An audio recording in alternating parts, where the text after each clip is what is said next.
നമുക്കിന്ന് ചൈനയിൽ മാത്രം കണ്ടുവരുന്ന ഇലിപ്പികയെ പറ്റി നോക്കിയാലോ. വളരെ അപൂർവമായ സസ്തനികളിൽ ഒന്നാണ് ഇവ.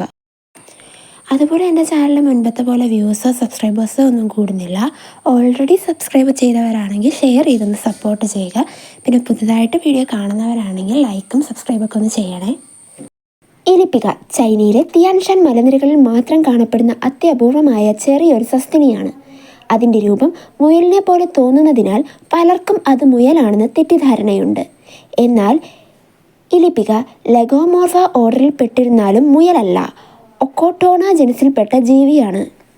20 സെൻറ്റിമീറ്ററോളം നീളവും ഏകദേശം 200 ഗ്രാം ഭാരവും ഇവയ്ക്ക് കാണും. തവിട്ട് നിറത്തിൽ ചാരനിറത്തിലുള്ള രോമമാണ് ഇവയുടെ ശരീരത്തിൽ കാണുക. ചെറിയ മുഖവും വലിയ കണ്ണുകളുമാണ് ഇവയ്ക്കുള്ളത്. ഇവ സസ്യഭോഗികളാണ്. അതുപോലെ വേനൽക്കാലത്ത് ഭക്ഷണം ശേഖരിച്ച് ശീതകാലത്തിനായി സൂക്ഷിക്കുന്നു. ഇവ മനുഷ്യരെ കണ്ടാൽ അപ്പോൾ തന്നെ അവിടെ നിന്ന് ഓടിപ്പോകുകയും ചെയ്യുന്നു.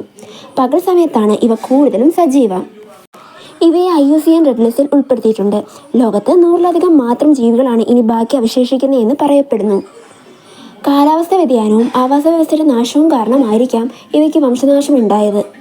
1983 ഇവയെ ആദ്യമായി കണ്ടെത്തിയത്. പിന്നീട് 2014 വീണ്ടും കണ്ടത്. അതിനാൽ ഇവയെ മാന്ത്രിക മുയൽ എന്നും അറിയപ്പെടുന്നു. Thanks for watching my video. ഇഷ്ടമായ ലൈക്കും സബ്സ്ക്രൈബും ചെയ്യാൻ മറക്കല്ലേ. അതുപോലെ ഇഷ്ടമായോ ഇല്ലയോ എന്ന് കമൻറ്റും കൂടെ ചെയ്യുക.